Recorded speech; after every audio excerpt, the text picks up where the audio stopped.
पीड़ित बेजुबानों की भी जुबान समझेगी पुलिस। जी हां, आज हम आपके लिए एक ऐसी खबर लेकर आए हैं जो सामाजिक समावेशिता और संवेदनशीलता की दिशा में एक नया कदम है। एक अनूठी पहल शुरू की गई है जिसके तहत लखनऊ कमिश्नरेट में तैनात पुलिस कर्मियों को भारतीय सांकेतिक भाषा यानी कि ISL इंडियन सिग्न लैंग्वेज का प्रशिक्षण दिया गया है। यह पहल न केवल मूक बधिर समुदाय के लिए एक सम्मान है बल्कि समाज के हर वर्ग को समान अवसर और सहायता प्रदान करने की दिशा में एक महत्वपूर्ण प्रयास भी है। आइए इस खबर को और गहराई से समझते हैं। उत्तर प्रदेश बधिर फेडरेशन लखनऊ ने अपने पत्र संख्या UPBF ISL ट्रेनिंग लखनऊ को 26 जुलाई 2025 के माध्यम से इस प्रशिक्षण कार्यक्रम का प्रस्ताव रखा गया था। इस पत्र के आधार पर लखनऊ के रिजर्व पुलिस लाइन में पुलिस कर्मियों को विशेष रूप से नामित किया गया ताकि वे मूक बधिर व्यक्तियों के साथ संवाद करने में सक्षम हो सके। इस प्रशिक्षण का आयोजन उत्तर प्रदेश बधिर फेडरेशन द्वारा किया गया था जिसका उद्देश्य पुलिस और मूक बधिर समुदाय के बीच संचार की खाई को पाटना था। मूक बधिर समुदाय जो समाज का एक महत्वपूर्ण हिस्सा है अक्सर संचार की कमी के कारण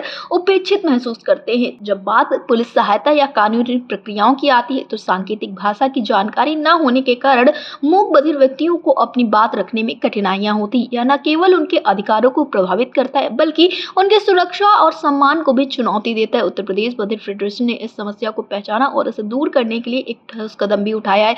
इस प्रशिक्षण कार्यक्रम का आयोजन रिजर्व पुलिस लाइन लखनऊ में किया गया है। इसमें भाग लेने वाले पुलिस कर्मियों को भारतीय सांकेतिक भाषा के बुनियादी और उन्नत स्तरों की ट्रेनिंग भी दी गई। ISL यानी भारतीय सांकेतिक भाषा भारत में मूक बधिर समुदाय द्वारा व्यापक रूप से उपयोग की जाने वाली भाषा है। यह भाषा न केवल हाथों के इशारों पर आधारित है बल्कि इसमें चेहरे के हाव भाव और शारीरिक भाषा की महत्वपूर्ण भूमिका भी निभाती है। इस प्रशिक्षण के माध्यम से पुलिसकर्मी अब मूक बधिर व्यक्तियों के साथ बेहतर ढंग से संवाद कर सकेंगे, उनकी शिकायतें सुन सकेंगे और उनकी सहायता कर सकेंगे। आपको बता दें, यह प्रशिक्षण कार्यक्रम केवल एक औपचारिकता नहीं बल्कि एक सामाजिक परिवर्तन की शुरुआत है। इस कार्यक्रम में शामिल पुलिस कर्मियों को न केवल सांकेतिक भाषा के तकनीकी पहलुओं को सिखाया गया बल्कि उन्हें मूक बधिर समुदाय की संस्कृति, उनकी चुनौतियों और उनकी जरूरतों के बारे में भी जागरूक किया गया। प्रशिक्षण के दौरान विशेषज्ञों ने पुलिस कर्मियों को यह समझाया कि सांकेतिक भाषा केवल शब्दों का अनुवाद नहीं बल्कि यह एक पूरी तरह से स्वतंत्र भाषा है जिसमें व्याकरण, संरचना और भावनात्मक गहराई भी होती है। आपको बता दें, लखनऊ पुलिस ने इस पहल का स्वागत किया है। भारत में मूक बधिर समुदाय की आबादी लाखों में है लेकिन इस समुदाय को अक्सर सामाजिक और कानूनी प्रक्रियाओं में उपेक्षा का सामना करना पड़ता है। कई बार मूक बधिर व्यक्तियों को अपनी शिकायत दर्ज कराने या अपनी बात समझाने के लिए दुभाषी की आवश्यकता पड़ती है, लेकिन दुभाषियों की कमी और जागरूकता का अभाव इस प्रक्रिया को और जटिल बनाता है। उत्तर प्रदेश बधिर फेडरेशन की इस पहल ने इस दिशा में एक नई राह दिखाई है। उत्तर प्रदेश मूक बधिर फेडरेशन की तरफ से समय समय पर तमाम तरह के कार्यक्रम किए जाते हैं और ये समझाने का प्रयास किया जाता है कि किस तरह से उनको आवश्यकता है सांकेतिक भाषा समझने वालों की और समझाने वालों की। फिलहाल तो हम ये कह सकते हैं कि लखनऊ ने सामाजिक समावेशिता की दिशा में एक नया अध्याय लिखा है और इस तरह की पहल देश भर में फैलेगी और मूक बधिर समुदाय को युवा सम्मान और समानता मिलेगी जिसके वे असली हकदार हैं। डेस्क रिपोर्ट, अटल टीवी।